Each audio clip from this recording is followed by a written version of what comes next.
बिस्मिल्लाहिर्रहमानिर्रहीम, अस्सलाम वालेकुम। लाखों करोड़ों दुरूदो सलाम मोहम्मद मुस्तफ़ा सल्लल्लाहु अलैहि वसल्लम और आले मोहम्मद पर। मैं हूँ उमर दराज गोंदल और आप मेरा फेसबुक और यूट्यूब चैनल देख रहे हैं। नाज़रीन, मैं आपको सबसे पहली बात यह बताना चाहता हूं कि जो मौजूदा हुकूमत है उसने एस्टैब्लिशमेंट की दुखती हुई रग के ऊपर हाथ रख दिया और बड़ी महारत के साथ इन्होंने काम किया है। यानी ये वो गुड कॉप और बैड कॉप खेलने वाली बात है कि कुछ फ्रंट फुट पे हैं और दूसरों को सामने करके उनको जरा कोशिश की जा रही है लड़ाई करने की। मैं आपको इस्लामाबाद से खबर देना चाहता हूं जिसमें कहा यह जा रहा है कि जो लाए जाने वाले हैं, यानी जो हुकूमत में हैं, वो जो लेके आए हैं अब उनके साथ लड़के अपने आप को बुनियादी तौर पे अवाम में जाने से पहले हुर्रियत पसंद साबित करना चाहते हैं। किस तरह से, यह है मेरी टॉप स्टोरी। दूसरे नंबर के ऊपर चल के जो ये मामला बिगड़ते हुए इसके ऊपर तो बात करेंगे। कप्तान ने फिर न्यूट्रल्स को आड़े हाथों लिया है और कप्तान कुछ और बातें भी इशारे दे रहा है। वो क्या इशारा है कि अब भी मसले का हल निकल सकता है, अब भी चीजें बेहतर हो सकती हैं, चीजें सेटल डाउन हो सकती हैं, वो भी आपके सामने रखेंगे। और फिर उसके बाद कुछ अंदरूनी मामलात के अंदर तो हम फंसे हुए हैं। उसके बाद कुछ ऐसे मामलात हैं जहां पे पाकिस्तान एक मौसर आवाज बना हुआ था इमरान खान की सूरत में, और हम दुनिया के सामने ये जो गवर्नमेंट है इसको बहुत एक्सपोज कर रहे थे और हम कह रहे थे कि देखें ये मुसलमानों को लेके, ये माइनॉरिटीज को लेके इंडियन गवर्नमेंट जो है वो किस तरह से काम करती है। लेकिन ये हमारी मौजूदा हुकूमत जो है वो एक खामोश तमाशाई बन गई है। आज क्या वाकयात वहां पे पेश आए हैं वो भी आपके सामने मैं रखूंगा और क्या डिटेल्स हैं। ये तमाम तफसीलात देने से पहले आपसे गुजारिश करेंगे कि हमारा यूट्यूब चैनल भी सब्सक्राइब कर लीजिए और फेसबुक वाला हमारा जो चैनल है उसको फॉलो और लाइक जरूर कीजिएगा। अच्छा जी, शुरू करते हैं सबसे पहले दुखती रग के ऊपर। ये गुड कॉप और बैड कॉप खेलने की कोशिश कैसे कर रहे हैं। आपको याद होगा आज से चंद रोज पहले एक नोटिफिकेशन आया जिसमें जो गवर्नमेंट ऑफिसर्स हैं उनकी जो स्क्रूटनी है या उनके बारे में जो छानबीन का अमल है वो आईएसआई को दिया गया। जो नून लीग के हामी लोग थे उन्होंने कहा जी ये बड़ी ज्यादती इन्होंने की है और ये सिविल सुप्रीमेसी और जमहूरी आजादी पर बहुत नारे लगाए, वोट की इज्जत वाला मामला। मरियम बीबी ने कहा नहीं नहीं, ये देखें जब हुकूमत में आप होते हैं तो आपको बहुत सारे काम करने पड़ते हैं। फिर ख्वाजा आसिफ साहब ने जनरल मुशर्रफ के बारे में एक ट्वीट किया। वो बड़ी सख्त जबान पहले इस्तेमाल करते रहे। जनरल मुशर्रफ चुके से बीमार हैं, अलील हैं, तो इस हवाले से ख्वाजा आसिफ ने जब यह कहा कि उनको वापस आना चाहिए ताकि जो उनकी अपनी जिंदगी है उसको वह वकार के साथ गुजार सकें, तो नून लीग के अंदर फिर थोड़ी सी रिटेलिएशन हुई कि ये आप क्या जनरल मुशर्रफ के बारे में, आपने तो उनके ऊपर आर्टिकल 6 लगाया था, आपने ही तो मुकदमात बनाए थे और हमें अपनी जो गवर्नमेंट है वो गंवानी पड़ी, तो आप उसके बारे में क्या बात कर रहे हैं। अब यहां तक बात थी एक पहलू, ये है गुड कॉप। अब आते हैं बैड कॉप की तरफ।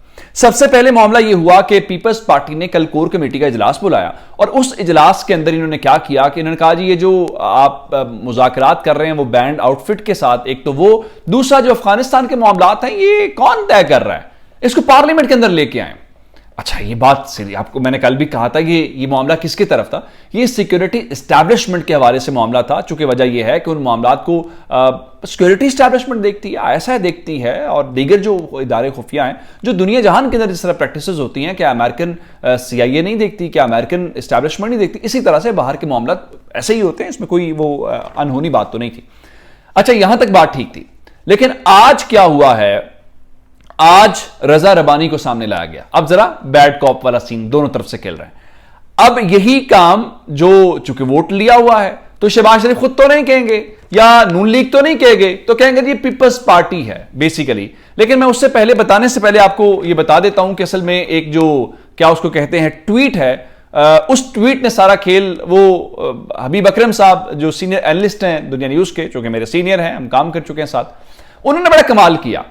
उन्होंने कहा कि असल में मामला इस वक्त यह है कि जो लाए गए हैं और जो इनको लाए गए, जो इनको लेकर आए हैं, अब ये उनके साथ लड़ना चाहते हैं। किस लिए लड़ना चाहते हैं? अपने आप को हुर्रियत पसंद साबित करने के लिए।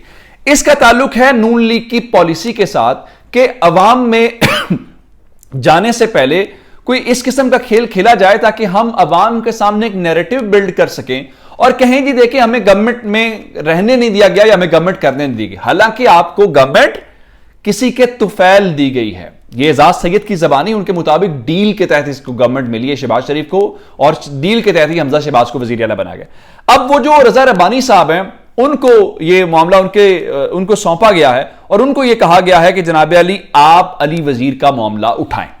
अब अली वजीर का केस किसके खिलाफ है? अली वजीर के मामलात किसके खिलाफ हैं? फौज वाले मामलात हैं, सिक्योरिटी इस्टेब्लिशमेंट के मामलात हैं। सियासी गवर्नमेंट ने तो केसेस नहीं बनाए, सियासी गवर्नमेंट ने तो सारा कुछ नहीं किया। तो अब इन्होंने रजा रब्बानी के जरिए कहा है कि जनाब ये जो अली वजीर हैं उनके प्रोडक्शन ऑर्डर जारी करें और आप उनको बजट इजलास के अंदर लेके आए। असल में आप ये कहेंगे कि ये मामूल की कार्रवाई है प्रोडक्शन ऑर्डर जारी करना। ये पहले अयाज सादिक साहब और ये पीपल्स पार्टी वाले मोहसिन दावड़ साहब बहुत जो है वो इनको होता था असद कैसर के दौर में, ये स्पीकर को लेके ढूंढ रहे होते थे कि ये जी प्रोडक्शन ऑर्डर की वो रिक्विजिशन है तो आप जरा इसके ऊपर साइन करें। लेकिन अब चूंकि अपनी गवर्नमेंट है, अब तमाम पॉलिटिकल पार्टीज जो बड़ी जमहूरियत पसंद आयन कानून पसंद है वहां बैठी हुई हैं। अब करें जरा, उसकी वजह क्या है? सिक्योरिटी एस्टैब्लिशमेंट का है और वहां आप टक्कर ले नहीं सकते। तो अब इन्होंने वो बुनियादी तौर पे मामलात बिगाड़ दें और मामलात बिगड़ रहे हैं। मैंने हबीब अकरम साहब के उस ट्वीट के जरिए आपको मामलात बता दिए। अब दूसरी जानिब इन्होंने सारा कुछ किया इस बजट के जरिए, IMF वाले डिमांड्स पूरी की, अपने लोगों का सत्यानाश कर दिया, टैक्सेशन की, सब कुछ किया, लेकिन उसके बावजूद IMF राजी नहीं है, IMF खुश नहीं है। और ये खबरें अब मैं आपको पहले भी दे चुका हूं, आज तो शेख साहब भी कह चुके हैं। फिर जरा मैंने आपको बताया था कि वो बजट वाला मामला जरा एक और आपको पता है कि यस नो के ऊपर ये होता है, बजट जो पास होने वाला होता है ये वोटिंग उस तरह से काउंटिंग नहीं होती। तो अगर स्पीकर पंजाब असेंबली ने उस वक्त ये कह दिया जब बजट के ऊपर वोटिंग होगी कि नो वाले लोग ज्यादा हैं और बजट रिजेक्ट होता है, फिर क्या होगा? फिर तो धड़ाम से गवर्नमेंट गिर जाएगी, फिर तो आपको कोई अदालत नहीं बचा सकेगी, फिर काउंटिंग कैसे आप करेंगे? तो एक मैच ये पड़ गया। फिर खान साहब के ऊपर आ जाते हैं न्यूट्रल्स वाले मामले के ऊपर। खान साहब ने आज कहा कि ये जो सारी सिचुएशन है उन्होंने इसकी जिम्मेदारी न्यूट्रल्स के ऊपर डाल दी। उन्होंने कहा देखिए जी, हमने उनको बताया था कि ये मईशत बिगड़ जाएगी और ये महंगाई खत्म करने नहीं आए, ये तो अपने केसेस खत्म करने आए हैं। तो उन्होंने कहा न्यूट्रल्स को सारा पता था, मैंने भी उनको बताया था, शौकत तरीन साहब ने बताया था। खान साहब के मुताबिक पेट्रोल 270 रुपए होने वाला है। उसकी वजह क्या कि पेट्रोलियम लेवी बढ़ानी है और आपने 750 रुपया साल में कैसे इकट्ठा करना है? अवाम के ऊपर टैक्स लगा के इकट्ठा करना है। लेकिन खान साहब ने एक इशारा दिया है। वो इशारा क्या है? खान साहब ने कहा है कि ये कहते हैं कि जी हमें फंसाया गया है। अगर आप फंस गए हैं, अगर आप मजबूरी के तहत आप आए हैं, आप इलेक्शन का ऐलान करते हैं। खान ने एक बार फिर सबको, जो तमाम स्टेक होल्डर्स हैं, उनको ये इशारा दे दिया है कि अगर मसले का हल निकालना है, इलेक्शन का ऐलान करो, अवाम में चले जाओ। जो खान साहब ने कल भी कहा, उन्होंने कहा जी मेरे पास दो ही ऑप्शंस थी, मैं जो ताकतवर हल्के हैं उनके पांव पकड़ लेता या मैं अवाम के पास चला जाता। मैंने अवाम के पास जाने को तरजीह दी है। अब जरा खबर इंडिया वाली आपके सामने रख देता हूं। इंडिया के अंदर आपको पता है कि मामला किस तरह से चल रहा है। अब कल मंडे के रोज कौमी असेंबली का पाकिस्तान में इजलास है जी, और वहां पे इन्होंने उस मामले के ऊपर, चूंकि सेंसिटिव मामला है तो उसके ऊपर बहस करवाने का फैसला किया है। अब ये उंगली कटवा के शहीद बनना चाहते हैं और पाकिस्तान के फॉरेन ऑफिस ने भी जी उनके जो यहां पे नाज़िमुल उमूर हैं उनको तलब किया। अब सवाल ये पैदा होता है कि आज इंडिया के अंदर जो मुसलमान हैं उनके घरों को मिसमार किया गया और गवर्नमेंट की सरपरस्ती और पुलिस की सरपरस्ती में किया गया।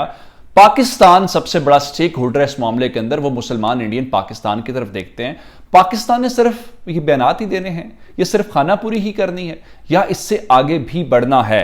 तो खामोश तमाशाई बने उधर बिलावल वजीर खारजा टूर तो बहुत कर रहे हैं, आप हर जगह जा रहे हैं, अच्छी बात है, आप अपनी ये सरकार के खाते के अंदर ये सारा कुछ कर लें। लेकिन इस सारी सिचुएशन के दौरान आज OIC के साथ राब्ता करके सिर्फ वो ना करें, बल्कि पाकिस्तान का ये केस, मुसलमानों का ये केस दुनिया के सामने रखें। जिस तरह खान उठाता था आवाज, जिस तरह खान उसको एक्सपोज करता था, आप इतने डिफेंसिव क्यों हैं? इस सवाल का जवाब किसी के पास नहीं है। अपना बहुत सारा ख्याल रखिएगा। खुदा हाफिज।